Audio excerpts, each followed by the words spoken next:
Hello everyone, welcome back in our channel.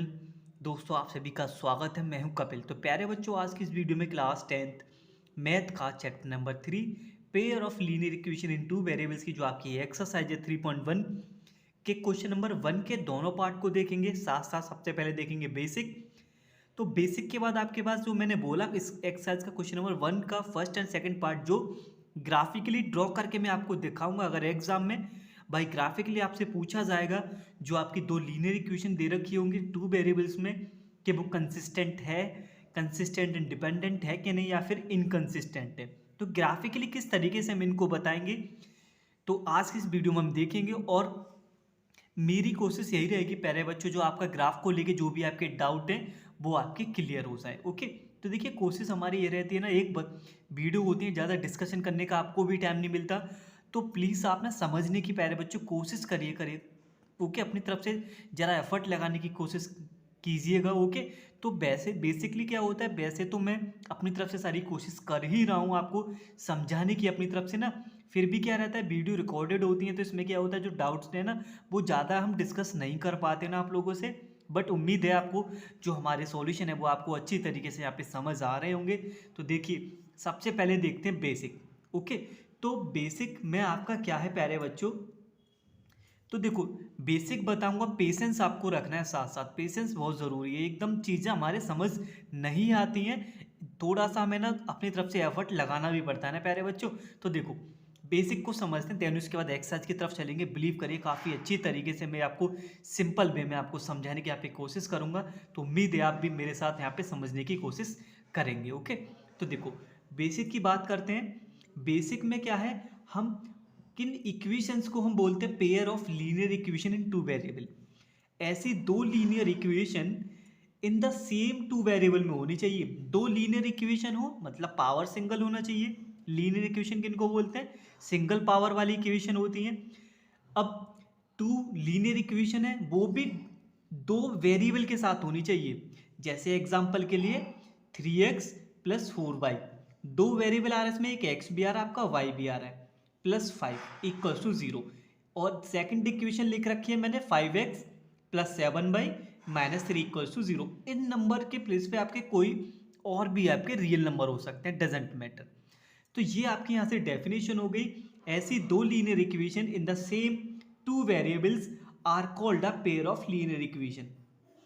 ऐसी दो linear equation हो जिनके जो दोनों वेरिएबल हो ना वो दोनों सेम होने चाहिए, यानी कि a1x plus b1y plus c1 equals to 0, second a2 b2y plus c2 equals to 0। यहाँ पर जो आपके a1 a2 v1 b2 c1 c2 क्या है, आपके आर रियल नंबर है, रियल नंबर होने चाहिए। ओके, तो ना उम्मीद है आपको समझ आ गया होगा। अगर ये वन वेरिएबल होता जो हमने 8th क्लास में पढ़ चुके हैं, वन वेरिएबल्स का मीन्स क्या होता है, ओनली एक्स में ही इक्वेशन होती या तो आपकी वाई में होती, तो उनको बोलते हैं हम linear equation in single variable. ये टू वेरिएबल इसलिए है क्योंकि आपके एक्स और वाई आपके यहाँ पे आ रहे हैं। उम्मीद है आपको इतना समझ आ गया होगा। अब जब लीनियर इक्वेशन है दो, तो इनको सॉल्व करने के भी तरीके आपको बताए गए हैं। तो इन दोनों इक्वेशंस को जो भी आपके पेयर दे रखे होते हैं लीनियर इक्वेशन के, उनको सॉल्व करने के लिए आपके लिए दो मेथड यहाँ बताए गए हैं आपकी एनसीईआरटी बुक में। ओके, वो कौन कौन से हैं, it solve by the two method. First आपका है ग्राफिकली, मेथड से इनको सॉल्व किया जाता है इन पेयर को। एंड सेकंड आपका एल्जेब्रिक मेथड होता है। जो भी आपकी लीनियर इक्वेशन होती है उनको दो तरीके से हम सॉल्व कर सकते हैं, by graphically and algebraically. Okay, तो ना ग्राफिकली की भी हम बात करेंगे। ग्राफिकली के लिए जो आपकी एक्सरसाइज है वो आपकी 3.1 में हम डिस्कस करेंगे, जो आज हम क्वेश्चन नंबर 1 के दोनों पार्ट देखेंगे। फिर आपको यहाँ पे देखने को मिलेगा एल्जेब्रिक मेथड, जो आपकी एक्सरसाइज है ना प्यारे बच्चों, वो 3.2 और आपकी 3.3 है। तो बात करते हैं पहले हम ग्राफिकली मेथड, जो आपकी एक्सरसाइज 3.1 में आपको देखने को मिलेगी। ओके, तो ग्राफिकली में क्या होगा, आपको दो पेयर दे रखे होंगे लाइंस के। ओके, या आपको वर्ड प्रॉब्लम दे रखी होंगी, तो आपसे बोलेगा भाई ग्राफिकली आप बता दीजिए ये जो पेयर है लाइन के, क्या वो कंसिस्टेंट हैं कि नहीं। ओके, तो कैसे पता करेंगे, उन दोनों लाइनों को पहले हम ग्राफ पे ड्रॉ करेंगे। अगर लाइनें एक दूसरे को बाइसेक्ट कर रही हैं किसी एक पॉइंट पे, तो बोल देंगे लाइन कंसिस्टेंट है। ओके, या फिर यूनिक सॉल्यूशन है, एक ही बात होती है। Second, consistent and the dependent. अगर आपकी लाइनें, आपने क्या किया, ग्राफ पे दोनों लाइनों को पॉइंट डाल के कोऑर्डिनेट लेके आपने ड्रॉ किया, ड्रॉ करने पे क्या हुआ, लाइनें ओवरलैप कर गई, एक लाइन दूसरी के नीचे आ गई, दिख नहीं रही है, तो बोलेंगे जो आपकी लाइन है कंसिस्टेंट एंड डिपेंडेंट है। ओके, यानी कि हम बोलेंगे the pair of the line has a infinite many solution. Second हो गया। कोइंसाइड बोल सकते हैं इसको, ठीक है ना। इनकंसिस्टेंट में क्या होगा, अगर आपने क्या किया, दो लाइनें आपको दे रखी होंगी क्वेश्चन में, तो बोलेगा बताइए इनकंसिस्टेंट है क्या या फिर पैरेलल, एक ही बात होती है। ऐसे रीजन पूछ लेगा, भाई ग्राफिकली बताना है आपको। क्या करोगे, सबसे पहले उनको ग्राफ पे ड्रॉ करोगे, ड्रॉ करने के बाद देखोगे क्या ये लाइनें पैरेलल आ रही हैं, पैरेलल आ रही हैं तो इसका मतलब क्या, इनकंसिस्टेंट है, यानी कि इनको बोलेंगे the equation has no solution. अगर दो लाइनें पैरेलल हैं तो उनके सॉल्यूशन निकल के नहीं आते, क्योंकि बाइसेक्ट कर ही नहीं सकती कहीं भी। ओके, उम्मीद है आपको ये समझ आ गया होगा, और जो आपके डाउट है ना वो बेहतर आपके क्वेश्चन से हो जाएंगे। और तो एल्जेब्रिक में आपके दो मेथड हम डिस्कस करेंगे एक्सरसाइज 3.2 में सब्स्टिट्यूशन, और 3.3 में हम देखेंगे एलिमिनेशन मेथड से किस तरीके से इनको सॉल्व किया जाता है। तो आगे थोड़ी सी और बेसिक, और वो भी काफ़ी इंपॉर्टेंट आपके फॉर्मूले हो जाते हैं, उनको आप लिख लीजिएगा, उन पे डिपेंड क्वेश्चन आपसे एग्जाम में पूछे जाते हैं पक्के। तो ये रहे आपके वो फॉर्मूले, आप इनकी स्क्रीनशॉट ले लीजिए और लिख लीजिए, काफ़ी इंपॉर्टेंट फॉर्मूले हैं। अब देखो क्वेश्चन कैसे आता है, दो आपको लीनियर इक्वेशन वहाँ पे दे रखी होंगी, जैसे एग्जांपल के लिए मैंने यहाँ पे फॉर्म लिख लिया, जनरल फॉर्म जो होता है लीनियर इक्वेशन इनटू वेरिएबल का, ठीक है ना। और आपसे बोलेगा कि शो करिए कि ये दोनों लाइनें हैं कंसिस्टेंट हैं, इनकंसिस्टेंट है, या फिर डिपेंडेंट एंड कंसिस्टेंट है। ओके, अब देखो ग्राफिकली बोलेगा तभी हम ग्राफ ड्रॉ करेंगे, अदरवाइज क्या करेंगे, डायरेक्टली इन फॉर्मूलों का यूज कर लेंगे और बता देंगे। ओके, कैसे, कंसिस्टेंट के लिए क्या यूज करोगे, a1/a2 not equals to b1/b2। Comparison हम यहाँ से a1 फर्स्ट इक्वेशन से हो जाएगा, a1 b1 c1, सेकंड वाले से a2 v2 c2। अब यहाँ पे a1 a2 के कोई भी आपके नंबर वहाँ हो सकता है, डजेंट मैटर। यहाँ से a1 a2 v1 c2 की वैल्यू निकालने के बाद आपको रखना है, अगर रेशियो इक्वल नहीं आ रहा है तो कंसिस्टेंट है। कंसिस्टेंट ना बोल के आपसे बोल सकता कि शो करिए यूनिक सॉल्यूशन है, तो भी यही हम लिखेंगे। लाइन इंटरसेक्ट कर रही है ये बताइए, तो भी हम ये करेंगे विदाउट ग्राफ। ओके, तब इन डायरेक्ट फॉर्मूलों का हम यूज कर लेंगे। इनकंसिस्टेंट के लिए क्या होगा, a1 a2 b1 b2 तो इक्वल होंगे, बट c1 c2 के नॉट इक्वल आएंगे, तो बोलेंगे इक्वेशन आपकी जो दे रखे हैं पेयर इनकंसिस्टेंट है। अगर आपसे बोला गया नो सॉल्यूशन है तो इसी से हम शो करेंगे, अगर बोला गया पैरेलल है तो भी इसी से करेंगे। ओके, नाउ अगला डिपेंडेंट एंड कंसिस्टेंट। अगर तीनों ही रेशियो आपकी इक्वल आ जाए, a1 a2 v1 b2 c1/c2, तीनों ही रेशियो इक्वल आ गए, तो क्या बोलेंगे फिर इसको, डिपेंडेंट एंड कंसिस्टेंट, यानी कि मेनी सॉल्यूशन होंगे और आपके कोइंसाइड होंगे। ओके, उम्मीद है आपको ये तीनों फॉर्मूले आपको यहाँ समझ आ गए होंगे, बेहतर तरीके से समझ आएंगे क्वेश्चन में जब हम इनका यूज करेंगे। तो चलिए अब बढ़ते हैं आपकी एक्सरसाइज 3.1 के क्वेश्चन नंबर 1 पर, जिसमें हम ग्राफ डिस्कस करेंगे। ग्राफ को लेके आपके जो भी डाउट हैं सारे क्लियर करेंगे। ओके, दो क्वेश्चन है, जरा आप मेरे साथ समझने की वहां पे कोशिश करिएगा। ओके, तो नाउ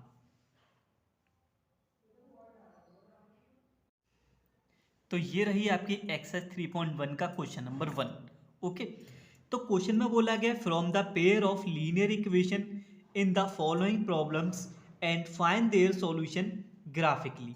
अब देखो मेंशन कर दिया जाएगा, जब क्वेश्चन में ग्राफिकली आपको बताना है तो एग्जाम में ग्राफिकली करिएगा, नहीं तो जस्ट इससे पहले ही अभी हमने कुछ सेकंडों पहले हमने फॉर्मूले देखे थे, तो हम उनकी प्रॉब्लम्स को उस तरीके से हम बता सकते हैं सॉल्व करने के बाद। ओके, तो नाउ पहला पार्ट क्या कहता है इसका, 10 student of class 10th took part in a math quiz. Okay, if the number of girls is 4 more than number of boys, find the number of boys and girls who took part in the quiz. अब इन questions को हम भाई equation बना के भी solve कर सकते हैं, बट क्वेश्चन में स्पेशली बोला गया ग्राफिकली सॉल्व करना है, तो हम भाई ग्राफिकली ही सॉल्व करेंगे इसको। ओके, तो नाउ अब देखो करना क्या है, अब सारा खेल यहाँ से शुरू होगा, क्वेश्चन को सॉल्व करने का तरीका। ओके, तो क्वेश्चन में बोला गया 10 स्टूडेंट हैं, जिसमें क्या गर्ल्स और बॉयज होंगे, तो अब हम यहाँ पे क्या कर रहे हैं, मैं यहाँ पे बॉयज़ को मान ले रहा हूँ x, बॉयज़ को कितना मान रहा हूँ मैं x, बॉयज़ हमारे हो गए x, और जो हमारी गर्ल्स हैं, गर्ल्स को ले ले रहे हैं बाई। ओके, उम्मीद है आपको इतना समझ आ गया होगा, क्वेश्चन की लैंग्वेज भी आपको समझ आ गई होगी। क्वेश्चन में बोला गया है आपके क्लास 10th में 10 स्टूडेंट हैं, जो स्टूडेंट है बॉयज़ और गर्ल्स को मिला के बनते हैं। ओके, फिर अगला स्टेटमेंट दे रखा है जो नंबर ऑफ गर्ल्स है ना, जो लड़कियां हैं वो लड़कों से 4 ज़्यादा है। तो देखिए किस तरीके से बनाएंगे। तो पहले इसके लिए बनाएंगे 10 स्टूडेंट है, तो मैंने यहाँ पे क्या ले लिया, जो बॉयज़ है वो हमारे कितने हैं x, और गर्ल्स कितनी हमारी y। तो पहला इक्वेशन जो हमारा बनेगा प्यारे बच्चों, वो बनेगा आपका, मैं यहाँ लिख दे रहा हूँ, पहला इक्वेशन बनेगा x plus y equals to 10। Okay, ये फर्स्ट स्टेटमेंट से आ गया हमारा, क्योंकि जो स्टूडेंट हैं दोनों के कॉम्बिनेशन से तो बनेंगे, x plus y equals to 10, लड़की प्लस लड़के मिला के दोनों स्टूडेंट हो गए। Okay, equation 1। फिर आगे बोला गया नंबर ऑफ गर्ल्स, यानी कि y, number of girls is 4 more than boys, लड़कों से कितना ज़्यादा है ये 4 ज़्यादा है। अब इसको बोल देंगे इक्वेशन 2, इक्वेशन 2। अब ग्राफिकली हमें ड्रॉ करना है, तो हम क्या करेंगे, दोनों इक्वेशन के लिए x और y फाइंड करेंगे। क्या करेंगे, दोनों इक्वेशन के लिए x और y फाइंड करेंगे। तो आपको क्या करना है, जैसे मैंने यहाँ पे बॉक्स बना रखे हैं इक्वेशन के लिए, आपको भी बना लेने हैं दोनों। आप ऊपर लिख लीजिएगा x, यहाँ लिख लीजिएगा y। तो सॉल्व करेंगे पहले इस बॉक्स के लिए। हम ये जो बॉक्स है मैं इस इक्वेशन के लिए मान ले रहा हूँ, यहाँ पे ये जो इक्वेशन किसके लिए मान ले रहे हैं, x plus y equals to 10 के लिए, ठीक है ना। अब ये वाली हम मान ले रहे हैं y equals to 4 plus x के लिए। 1 बाई 1 दोनों में x और y की वैल्यू रखते चलेंगे, हम इस बॉक्स को फिल करेंगे। सिर्फ आपको 2 ही कोऑर्डिनेट निकाल लेने हैं और ग्राफ में पुट कर देंगे, ज़्यादा सॉल्व करने की ज़रूरत नहीं है एग्जाम में, ठीक है ना। तो देखो इक्वेशन आपका है x plus y equals to 10। आप यहाँ से क्या करिएगा, देखो मैं यहाँ पे लिख ले रहा हूँ y का वैल्यू में कन्वर्ट कर ले रहा हूँ, y equals to 10 minus x. Okay, अब मैं क्या कर रहा हूँ, सबसे पहले मैं यहाँ पे जो x का वैल्यू है वो मैं लिख रहा हूँ, ऐसी वैल्यू हम रखेंगे जो ग्राफ काफ़ी कम डिजिटों में बन जाए, ज़्यादा बड़ा ग्राफ ना बने हमारा। तो मैं क्या करूँगा, पहले तो मैं यहाँ पे जो x का वैल्यू 6 पुट कर दे रहा हूँ। जैसे ही मैं यहाँ पे x की वैल्यू 6 पुट करूँगा, चलो मैं आपको सॉल्व करके दिखा दे रहा हूँ। जैसे ही मैं यहाँ पे x की वैल्यू 6 पुट करूँगा तो y कितना आ रहा है मेरा निकल के 4। जैसे ही हमने x पुट किया y कितना आ रहा है 4, पहला ब्लॉक हमारा कंप्लीट हो गया। सेकंड ऐसे करेंगे, इसको लिख देना है 4 किसके लिए, x इज इक्वल टू 6 पर, x इज इक्वल टू 6 पर y कितना आ गया 4।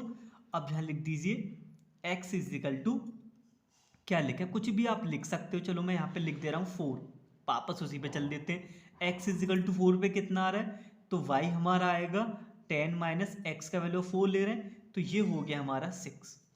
ओके, तो कितना आ गया, x जब हमने 4 लिया तो y आपका यहाँ पे 6 आ गया। ज़रूरी नहीं आप 6 और 4 लो, आप 0 10 भी ले सकते हो, 5 भी ले सकते हो, 3 भी ले सकते हो। ओके, तो यहाँ पर हम वो नंबर लेंगे जो ग्राफ हमारा आसानी से बन जाए। अब सेकंड के लिए भी आपको ब्लॉक फिल करना है, तो सेकंड इक्वेशन क्या थी, y equals to 4 plus x. इसको कन्वर्ट करने की जरूरत नहीं है, ऑलरेडी हमारा सही दे रखा है। अब मैं क्या कर रहा हूँ, x का वैल्यू यहाँ पे रख दे रहा हूँ 0। ओके, x का वैल्यू मैंने यहाँ रख दिया 0, तो y कितना आएगा 4। ओके, तो कितना हो गया, y प्लस 0 इक्वल्स टू कितना आ गया हमारा ये 4, तो 0 पर तो 4 आ गया, राइट। अब सेकंड रख दो, यहाँ पे लिख भी देना समझाने के लिए, नंबर ना कटे, उनको समझ में भी आ जाए। x इज इक्वल टू 0 पे y कितना आ रहा है 4, आप यहाँ फिर 0 रख दीजिए, कोई फर्क नहीं पड़ता आपको। अब यहाँ पे आप y को 0 रख दो, y को 0 रख दो, तो y को 0 रखेंगे तो x 4 आ जाएगा। अब कितना आएगा 0 प्लस एक्स, तो x की वैल्यू आपकी माइनस का 4 आ जाएगी, ठीक है ना। तो 0 पे कितना आ रहा है, जब हमने y 0 रखा तो x आ रहा है माइनस का 4। ओके, ज़रूरी नहीं 0 रखो, आप 2 रख दो, 2 रखने पे आपको, जब आप 2 रखोगे तो y की वैल्यू 6 आ जाएगी, तो आप 6 आप ग्राफ में प्लॉट कर दीजिएगा। अब दोनों इक्वेशन के लिए हमारे पास कोऑर्डिनेट आ गए, पहला आ गया 6,4, 4,6, और दूसरी इक्वेशन के लिए 0,4 माइनस 4,0। अब इन कोऑर्डिनेट को 1 बाई 1 हम ग्राफ में डालेंगे। तो देखिए जब आप इसे ग्राफ में पुट करोगे तो देखो किस तरीके से आपको ग्राफ में ये नंबर पुट करने हैं। तो ग्राफ ऑलरेडी मैंने एक पेज पे यहाँ पे बना रखे हैं, देखिए जैसे मैंने बोला था ग्राफ मैंने ऑलरेडी यहाँ पे बना रखा है। ओके, तो सबसे पहले काम क्या करना है, जो वर्ड प्रॉब्लम है पहले हमें इक्वेशन बनानी है। इक्वेशन बनाने के बाद जैसे मैंने यहाँ पे जो बॉक्स फिल किए हुए हैं ये आपको बॉक्स फिल करने पड़ेंगे दोनों इक्वेशन के लिए। किसी का भी वैल्यू हम सपोज कर सकते हैं, जैसे हमने यहाँ पे x की वैल्यू डाली तो y हमें मिलता चला गया। तो जो पहले इस इक्वेशन के लिए जो हमारे कोऑर्डिनेट थे वो 6,4 एंड 4,6 थे। पहले इस इक्वेशन के जो भी हमारे कोऑर्डिनेट हैं सबसे पहले उसके लिए ग्राफ बनाएंगे। उम्मीद है आप सबको ग्राफ बनाना आता ही होगा। तो देखिए, तो मैंने यहाँ पे बना रखा है। सबसे पहले मैंने कोऑर्डिनेट डाले। पहला कोऑर्डिनेट हमारे इस बॉक्स में था 4,6 और 6,4। तो 6,4 यानी कि x की 6 और y का 4। तो x का 6 आपका ये है। ओके, तो ग्राफ में दिखाते हैं x का 6 कहाँ है आपका, ये रहा x का 6 और y का 4। x का 6 और y का 4 यहाँ पर आपका आएगा। दूसरा कोऑर्डिनेट था 4,6। ओके, तो x का 4 था, पहला जो कोऑर्डिनेट होता वो x का लेना पड़ता है, x का 4 और y के रेंज में 6। तो ये 4,6 आ गए। इन दोनों पॉइंटों को मिला तो हमने ये लाइन एक यहाँ पे बना दी जो आपको नीली लाइन दिख रही है। तो 4,6 6,4 के लिए आपने ये ब्लू लाइन ड्रॉ कर लेनी है। सिमिलर दूसरा जो बॉक्स था आपका, दूसरे बॉक्स से कोऑर्डिनेट क्या थे 0,4 यानी कि x का 0 y का 4। ओके, x का 0 y का 4, x का 0 यहाँ आएगा कोऑर्डिनेट पे, ठीक है ना। x का 0 तो 0 हो गया, y का 4 कहाँ है, ये रहा। तो ये हो गया 0,4।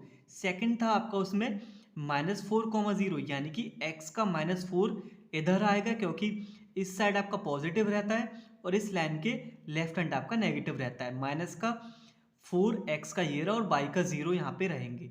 तो -4,0 कोऑर्डिनेट आ गए। इन दोनों कोऑर्डिनेट को मिलाते हमने एक लाइन यहाँ पे ड्रॉ करी और जो लाइन थी एक दूसरे को ये बाइसेक्ट कहाँ पर कर रही है, इस पॉइंट पर। जहाँ भी ये बाइसेक्ट करेंगी उस पॉइंट के आपको कोऑर्डिनेट लिखने हैं। x पर ये 3 पे कट कर रही है x की तरफ और y के लिए 7 पर ये कट कर रही है, यानी कि 3,7 पर ये लाइनें एक दूसरे को यहाँ पे कट कर रही हैं। तो आपसे बोला गया था भाई ग्राफिकली आपको बताना है नंबर ऑफ बॉयज कितने हैं और नंबर ऑफ गर्ल्स कितनी है। तो आपको क्या लिखना है यहाँ पे, लाइन्स आर इंटरसेक्ट एट 3,7। ये लाइन आपको वहां पे लिखनी पड़ेगी ग्राफ ड्रॉ करने के बाद जहां भी ये कट करेंगी।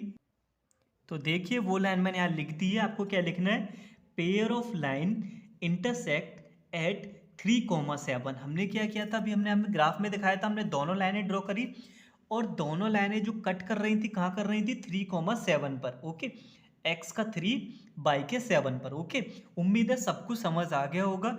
जहां पर भी ये कट करेंगे वो कोऑर्डिनेट हमने ले लिए। ओके, अब जो आगे वाला नंबर है वो हमारा x होता है, लास्ट वाला कोऑर्डिनेट में y होता है। x हमारे क्या हो गया, बॉयज। बॉयज कितने आ गए 3 एंड गर्ल्स हमारी 7 हो गई। तो इसी तरीके से आपको जो क्वेश्चन नंबर 4 है ना इस एक्सरसाइज का, वो कंप्लीटली ऐसे ही आपको प्यारे बच्चों वहां पे सॉल्व करने के लिए बोला गया है आपसे। तो चलिए इसका सेकंड पार्ट देख लेते हैं। अगर इसमें कोई आपका डाउट रह गया है तो सेकंड वाले पार्ट में आपका क्लियर हो जाएगा। क्वेश्चन नंबर 4 आप खुद करिएगा। हम कोऑर्डिनेट कुछ भी अपनी तरफ से ले सकते हैं, एक्स का वैल्यू डालते चलिए या फिर वाई का पुट करते चलिए। ओके, वो वैल्यू हम लेते हैं जो ग्राफ में आसानी से हम उनको प्लॉट कर सके, ग्राफ हमारा ज़्यादा बड़ा लेंथी ना बने। ओके, तो चलिए मूव करते हैं पार्ट 2 की तरफ इसके। तो ये रहा आपका part 2। 5 pencil and 7 pens together cost 50 रुपये। बोला गया है 5 पेंसिल और 7 पेन की जो कॉस्ट है एक साथ वो 50 रुपये है। Whereas 7 pencil and 5 pens together cost 46 sorry. तो बोला गया है 5 पेंसिल 7 और पेन का जो कॉस्ट है वो 50 है। 7 पेंसिल 5 पेंसिल मिलके 46 बनाती है। Find the cost of 1 pencil and that the 1 pen. एक पेंसिल और एक पेन की जो कॉस्ट है वो कितनी रहेगी भाई, ग्राफिकली हमें बताना है। इक्वेशन क्रिएट करके हम एलिमिनेशन सब्स्टिट्यूशन से अगली इक्वेशन जो आपकी एक्सरसाइज है वहां पर देखेंगे। डिपेंड करता है क्वेश्चन किस तरीके से आपसे पूछा गया है, ग्राफिकली पूछा गया या फिर एलिमिनेशन एंड सब्स्टिट्यूशन से आपसे पूछा गया। तो सबसे पहले हम इक्वेशन बनाएंगे। तो हम लिखेंगे जो कॉस्ट है पेंसिल की हम मान लेते हैं एक्स। ओके, पेंसिल की कॉस्ट हम ले लेते हैं एक्स। पेंसिल की क्या ले ली हमने कॉस्ट, एक्स ले ली। और पेन की जो कॉस्ट है उसको ले ले रहे हैं हम वाई। ओके, अब इन दोनों कॉस्टों को लेके अब हम बनाएंगे इक्वेशन। तो पहला स्टेटमेंट दे रखा 5 पेंसिल, यानी कि ये हो जाएगा 5x प्लस 7 पेन, यानी कि 7/, दोनों मिलके कितना बना रहे हैं 50 रुपये। इसको बोल देंगे इक्वेशन 1।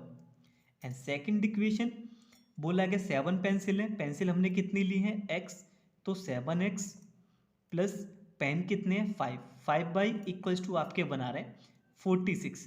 इसको बोल दे रहे हम इक्वेशन 2। अब दोनों इक्वेशन के लिए हम इन दो दो कोऑर्डिनेट निकालेंगे, बस ज़्यादा निकालने की ज़रूरत नहीं। जैसा हमने फर्स्ट पार्ट में किया था वही हम यहाँ पे इस वाले पार्ट में करेंगे। तो 1 बाई 1 दोनों इक्वेशन को लिए सॉल्व करते हैं। अब इस बॉक्स को मैं मान लेता हूँ, बॉक्स आपको बनाने जब आप ग्राफ सॉल्व करोगे तो इसको मान ले रहे हैं 5x प्लस 7/, इक्वल्स टू 50 के लिए।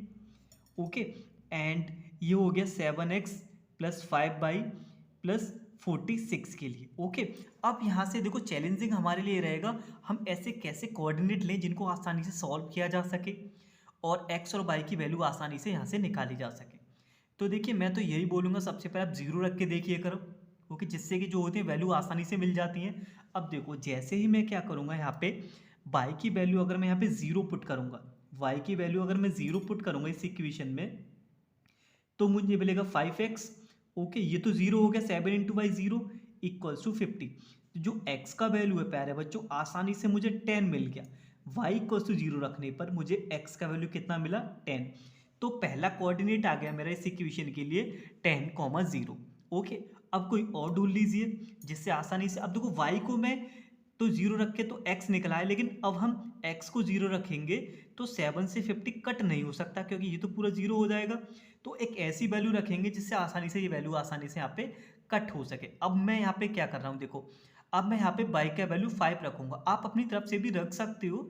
ओके, तो y का वैल्यू अब मैं रखूंगा यहाँ पे क्या 5, y का वैल्यू 5 रखूंगा, बता रहा हूँ क्यों। देखो तो ये तो हमारा 5x रहेगा, अब मैं y की वैल्यू 5 रख रहा हूँ तो 5 का 5x आ गया, प्लस का प्लस आ गया, 7 इंटू 5 कितना हो गया 35, इक्वल्स टू ये हो जाएगा आपका 50।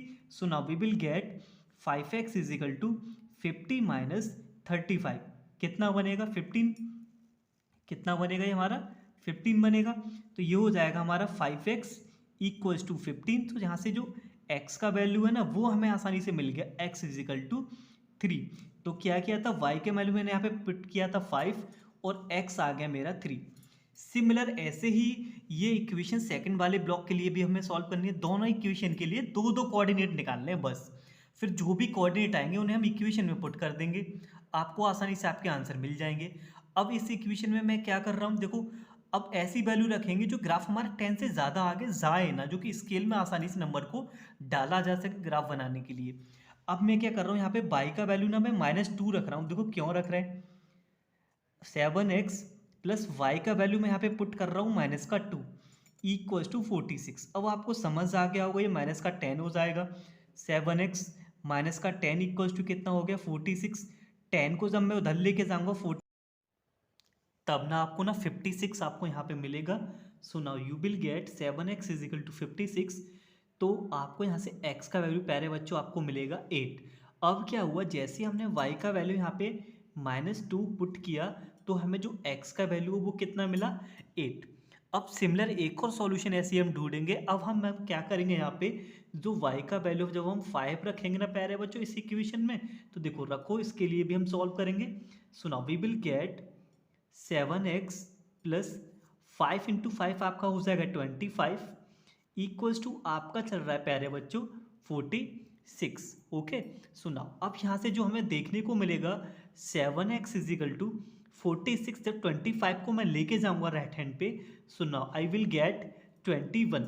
तो यहाँ से जो x का वैल्यू है प्यारे बच्चों वो मिलेगा 3। मतलब क्या हुआ, y का वैल्यू 5 रखने पर जो हमें x का वैल्यू मिला है वो कितना मिला 3। तो हमारे दोनों ब्लॉक यहाँ पे जो है कंप्लीटली फिल हो गए। तो सबसे पहले हमारा काम क्या रहता है, अगर वर्ड प्रॉब्लम आती है तो उनके लिए पहले इक्वेशन बनाते। इक्वेशन बनने के बाद दोनों इक्वेशंस के लिए सेपरेट दो दो कोऑर्डिनेट निकालेंगे, जैसे मैंने यहाँ पे दोनों के लिए निकाले। अगर क्वेश्चन में ऑलरेडी आपको इक्वेशन दे रखी है तो वेल एंड गुड, इससे अच्छी कोई बात आपकी हो ही नहीं सकती क्योंकि ज़्यादा टाइम अब लगेगा नहीं। देखो ग्राफ वाले जो ग्राफिकली हमें जो रिप्रेजेंटेशन करना होता है उसमें जो इम्पोर्टेंट बात हमारी जो रहती है प्यारे बच्चों, वो रहता है कोऑर्डिनेट। कोऑर्डिनेट किस तरीके से हम फाइंड करें, कोऑर्डिनेट हमने निकाल लिए तो ग्राफ तो हम 7 से 8 से और 9 से भी हम ड्रॉ करते हुए सीखते चले आ रहे हैं। ग्राफ ड्रॉ करना ज़्यादा बड़ी बात नहीं है, इंपॉर्टेंट बात क्या है प्यारे बच्चों, उसके कोऑर्डिनेट को फाइंड करना। तो उम्मीद है आपको समझ आ गया होगा। देखो कोऑर्डिनेट फाइंड करने के एक तरीके एक मैं आपको बता भी देता हूँ, आप ऐसे भी कोऑर्डिनेट आप फाइंड कर सकते हो। तो जैसे इसी इक्वेशन के लिए बात करता हूँ, देखो सिंपल दे रखा हो तो कोई प्रॉब्लम नहीं है। अब यहाँ पर ढूंढना थोड़ा सा डिफिकल्ट हो रहा था, तो हम यहाँ से एक काम कर सकते हैं, सिर्फ x का वैल्यू निकाल सकते हैं। जैसे 7x इजिकल टू आपका बन रहा है 46 माइनस का 5/, ओके। एंड अब यहाँ से सिंपल x का वैल्यू आप निकालिए, x इजिकल टू आएगा 46 माइनस का 5/, डिवाइडेड बाई 7। तो अब आप यहाँ से एलिमिनेशन लगा सकते हो खुद माइंड में करके। अब मैं ऐसा y का वैल्यू क्या रखूं जिसमें 5 से मल्टीप्लाई हो जाए, 46 से माइनस करने के बाद 7 से कट हो जाए। तो मैंने जैसे यहाँ पे -2 पुट किया था, तो माइनस माइनस प्लस हो जाएगा, प्लस का 10, 46 और 10 8, 56 बन रहे थे तो 8 आ रहा था। आप इस तरीके से आप ये भी एक आइडिया आप लगा सकते हो कोऑर्डिनेट फाइंड करने के लिए, ओके। तो उम्मीद है आपको ये समझ आ गया होगा। सबसे पहले क्या करेंगे, कोऑर्डिनेट के लिए दोनों इक्वेशंस के लिए बॉक्स बनाएंगे। बॉक्स फिल करने के बाद फिर आपको ग्राफ रिप्रेजेंटेशन दे देना है, ठीक है ना। तो ना अब देखिए, जैसे मैंने बोला था फर्स्ट के लिए मैंने सॉल्व कर रखा था, तो सेकंड के लिए भी मैंने ग्राफ यहाँ पे आपका ड्रॉ कर रखा है। क्वेश्चन नंबर 4 में भी आपका ऐसा ही है, बोला गया उसमें अगर कंसिस्टेंट हैं तो उनके ग्राफ आपको ड्रॉ करने हैं। क्वेश्चन नंबर 4 में भी आप ऐसे इन ग्राफों को आप ड्रॉ कर सकते हो। तो उम्मीद है आपके ग्राफ के जो डाउट है वो क्लियर होते चले होंगे। तो देखिए दोनों बॉक्सेस को लेके मैंने आपके यहाँ पे ग्राफ बना रखे हैं, तो देख लीजिए। तो ये रहा, ये हमारी एक्स एक्सिस होती है प्यारे बच्चों, ये हमारी ना वाई एक्सिस होती है। यहाँ पे हमारे y की वैल्यू नेगेटिव रहती है वाई डैश पे, यहाँ पे हमारी x की वैल्यू नेगेटिव रहती है सेंट पे, ओके। तो पहला बॉक्स जो हमारा बोलता है जो कोऑर्डिनेट है वो हमारे 10,0 है, यानी कि x की वैल्यू 10 y 0। तो x की वैल्यू 10 हमारी ये रही, और x एक्सिस पे y 0 होता है, यानी कि ये जो कोऑर्डिनेट है हमारा 10,0 हो गया, ओके। पहले पहले बॉक्स के ही फिल किए जाते हैं। तो इसका सेकंड कोऑर्डिनेट क्या है, 3,5, x का 3 y का 5, x का 3 ये रहा और y का 5 हमारा ये रहा, तो कोऑर्डिनेट 3,5 हो गया। तो हमने इन दोनों कोऑर्डिनेट को लेके जो ब्लू लाइन जो आपकी जा रही है ये हमने यहाँ पे ड्रॉ कर दी ग्राफ पे, ठीक है ना। अब सेकंड लाइन जो थी उसके भी तो हमने कोऑर्डिनेट निकाले हुए हैं ना। तो पहला कोऑर्डिनेट क्या है हमारा 8,-2, ओके। तो देखिए 8,-2 कहाँ पर है, x का 8 ये रहा प्लस का, अब y में -2 चाहिए, y में -2 में नीचे आना पड़ेगा 2 पॉइंट, तो 8,2 माइनस का ये रहा। सेकंड कोऑर्डिनेट इसका भी हमारा 3,5 आ रहा है। तो हमने ये इन दोनों कोऑर्डिनेट को लेके वाई लाइन, वाई रेड वाली जो आपको लाइन दिख रही है वो ड्रॉ कर दी। अब देखो ये तो दोनों में कॉमन पॉइंट आ गया, हम कोऑर्डिनेट और भी ले सकते हैं, वो भी हमारा 3,5 पर ही कट करके इस लाइन को निकलता। तो देखिए अब हमने नोटिस किया ये जो दोनों ग्राफ थे, दोनों ग्राफ जो हमने ड्रॉ किए कट कहाँ पर कर रहे हैं, 3,5 पर। अब हमें रिजल्ट यहीं से लिखेंगे, ग्राफ ड्रॉ करने के बाद जब भी हमारे ग्राफ यहाँ पर जाके कट करते हैं और कोऑर्डिनेट को हम लिख लेते हैं, तो क्या लिखेंगे, पेयर ऑफ लाइन इंटरसेक्ट 3,5। जो पेयर ऑफ लाइन थी कहाँ कट कर रही थी आपकी 3,5 पर, यानी कि x का वैल्यू 3, y का वैल्यू 5। x हमने सपोज किया था पेंसिल, पेंसिल कितनी हो गई cos 3 एक पेंसिल का, और पेन का हो गया 5। उम्मीद है आपको ग्राफ वाले सारे क्वेश्चन आपको अब आसानी से समझ आ गए होंगे, कर भी लोगे। क्वेश्चन नंबर 4 में यही काम करना है, वो क्वेश्चन वो लाइन जो आपकी कंसिस्टेंट है उनके लिए ग्राफ ड्रॉ करना है, ओके। बाकी हम फॉर्मूले से आपको अगले क्वेश्चंस में आपको बताएंगे किस तरीके से करेंगे। तो उम्मीद है ग्राफ के सारे डाउट क्लियर आपके हो चुके होंगे। थोड़ा बहुत भी डाउट आपका प्यारे बच्चों रह गया है ना, तो आप प्लीज़ आप इस वीडियो को वापस से आप प्ले करके समझ लीजिएगा, ओके। देखो भले ही ना मुझे यहाँ पे समझाने में टाइम लगा हो, ओके। तो इम्पोर्टेंट बात क्या है प्यारे बच्चों, टाइम ज़्यादा वेस्ट हो कोई बात नहीं, कॉन्सेप्ट हमें समझ आ जाना चाहिए। उम्मीद है आपको कॉन्सेप्ट समझ आ गया होगा। तो चलिए मिलते हैं अगली वीडियो में, तब तक के लिए धन्यवाद, take care and wait for the next video.